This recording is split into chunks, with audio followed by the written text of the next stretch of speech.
Apple's 10th anniversary iPhone X sets a new gold standard for the next decade of iPhones. Coming hot on the heels of the iPhone 8 and iPhone 8 Plus, the iPhone X steals the show despite sharing nearly identical internal hardware.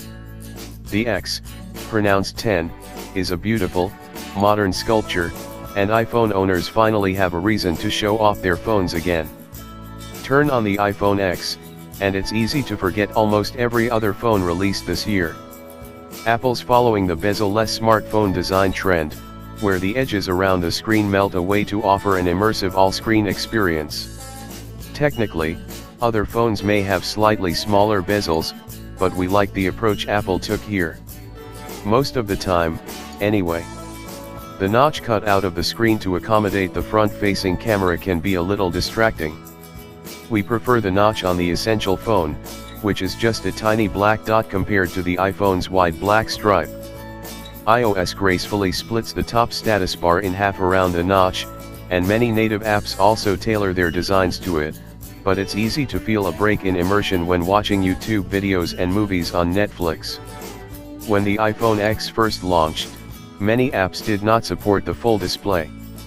More than a month after its release, most popular apps support it, but there are still many that don't. It'll likely stay that way for a few more months as developers take the time to update their apps. The OLED display goes a long way in making amends for these quibbles.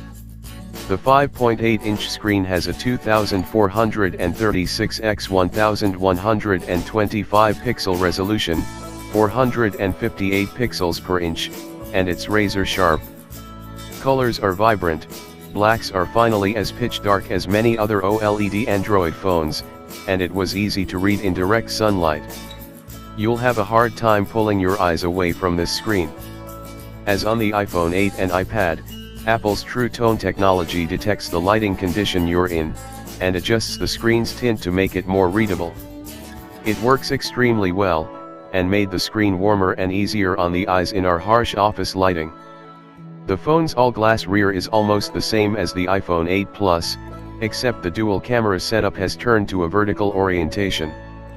Apple says the front-facing depth sensors and cameras took up a lot of space up top, and the rear camera wouldn't fit sideways.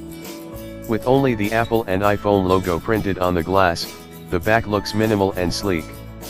The vertical orientation is a dead giveaway. You have the iPhone X, as it's a pretty unusual camera orientation and placement on a phone.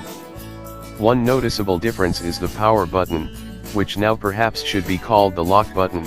Still situated on the right edge, it's more elongated than before, which makes it easier to find and press. We say lock button because to turn off the iPhone X, you need to press the lock button and the volume up or down buttons. Tapping